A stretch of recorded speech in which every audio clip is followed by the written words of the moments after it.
Hi hello नमस्ते, कशा आहेत मैत्रिणींनो? मस्तच राहा. तर माझ्या नवीन रेसिपी चॅनलवर या तुमचं स्वागत आहे सर्वांचं. तर पाहू शकता इथे मी कांद्याची पात घेतलेली आहे ही आणि छान आहे एकदम कवळी. तर आपल्याला ही कांद्याची पात काय करायची, स्वच्छ धुवून घ्यायची बघा. मी स्वच्छ धुवून घेतलेली आहे. तर आपण आता काय करायचं आहे, ही छान बारीक चिरून घ्यायची बघा. खूप छान रेसिपी आहे मैत्रिणींनो, नक्की संपूर्ण व्हिडिओ पहा. तर पाहू शकता अशा पद्धतीने आपण छान बारीक चिरून घ्यायची ही कांद्याची पात. मैत्रिणींनो, ही भाजी खायला खूप छान लागते भाकरीसोबत, चपातीसोबत. तर तुम्ही एकदा नक्की ट्राय करा आणि मी जशी बनवते ह्याच पद्धतीने तुम्ही नक्कीच करून पहा. तर मैत्रिणींनो, चॅनलवर कोणी नवीन असेल तर लाईक सबस्क्राईब करायला विसरू नका. माझा संपूर्ण व्हिडिओ पहा आणि कुठून पाहताय कमेंट करून नक्कीच सांगा. छान छान कमेंट करा, मैत्रिणींना तुमच्या शेअर करा जर तुम्हाला रेसिपी माझी आवडली असेल तर. तर पाहू शकता अशी कांद्याची पात एकदम बारीक चिरून घ्यायची, म्हणजे शिजायला पण लवकर शिजती आणि खायला पण छान लागती. तर कोणी कोणी कसं असं म्हणजे मोठे मोठे कापतात, असे बारीक कापून घ्यायची.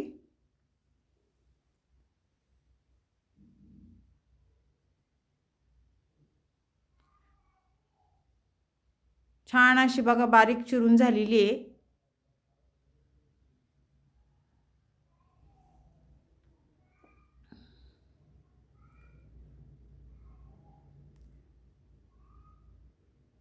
तर ह्याच पद्धतीने मी दुसरी पण कांद्याची पात चिरून दाखवते तुम्हाला. संपूर्ण जर चिरत बसले तर व्हिडिओ मोठा होणार, त्यामुळे मी आता एवढीच तुम्हाला चिरून दाखवते आणि बाकीची चिरून घेते मग तुम्हाला दाखवते मी.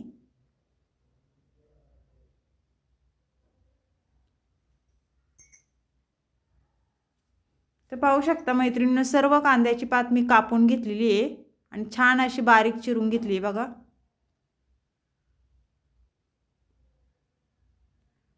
आता ही साईडला ठेवूया आपण.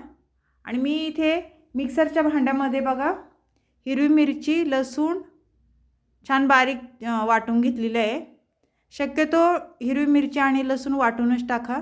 इथे चण्याची डाळ बघा भिजत घातली होती मी रात्रभर, ती छान भिजल्या गेलेली आहे. आपल्याला ती डाळ पण आता ह्या भाजीमध्ये यूज करायची आहे. तर आता गॅस पेटवून घेऊया आपण. तर गॅसवर कढई ठेवून घ्यायची बघा मैत्रिणींनो. कढई आपली छान गरम झाली ना, त्यानंतर आपल्याला इथे तेल टाकून घ्यायचे कढईमध्ये.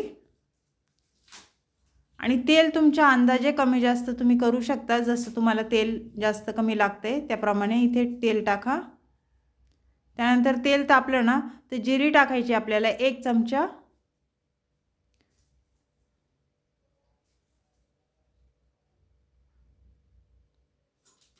जिरी छान फुलली ना मैत्रिणींनो, त्यानंतर मी मिक्सरमध्ये हिरवी मिरची आणि लसूण वाटून घेतलेला तो तेलावर आपल्याला टाकून द्यायचा आहे आणि छान हे परतून घ्यायचे. हिरवी मिरची आणि लसणाचा कच्चा पण निघून जातो, म्हणजे छान परतून घ्यायचे बघा तेलावर.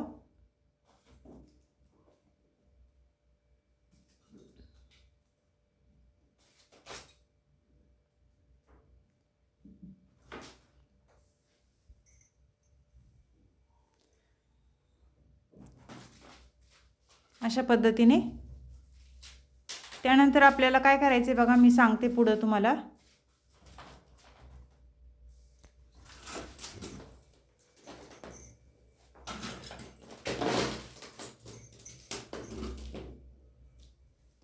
एक चमचा मी हळद टाकलेली आहे मैत्रिणींनो, आणि हळद पण आपल्याला तेलावर छान परतून घ्यायची.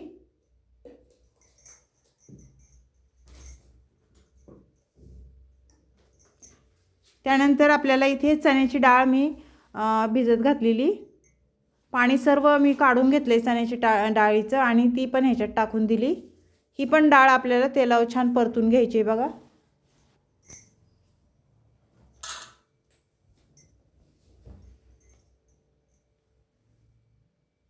छान परतून झाल्याच्या नंतर आपल्याला इथे कांद्याची पात टाकून घ्यायची.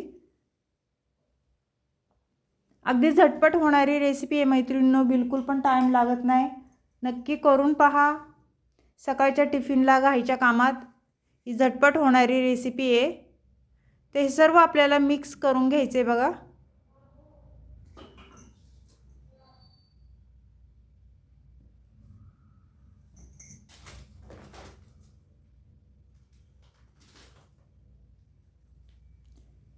छान आपलं मिक्स करून झालेलं आहे बघा।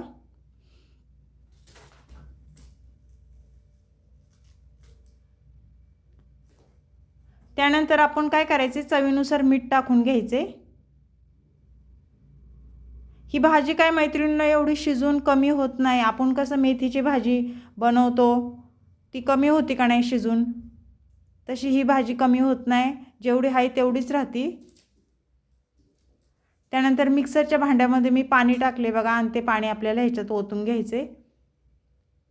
जास्त काय पाणी टाकायचं नाही, कारण आपली डाळ पण शिजायला पाहिजे ना, त्याच्यामुळे थोडं पाणी टाकून घ्यायचे।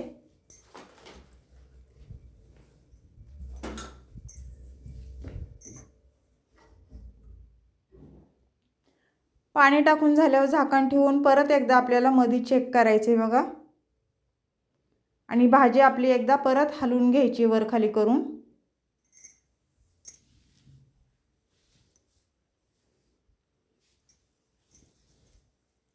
आणि त्यानंतर परत एकदा झाकण 2 मिनिटं ठेवून घ्यायचे भाजीवर, आणि भाजी मीडियम गॅसवरच आपल्याला शिजून द्यायची। ही फास्ट गॅस जर केला तर भाजी शिजणार नाही आणि पाणी आटून जातं त्यातलं। तर पाहू शकता मैत्रिणींनो, बऱ्यापैकी आपलं भाजीतलं पाणी आटलेलं आहे। तर ही भाजी आपल्याला सर्व छान मिक्स करून घ्यायची।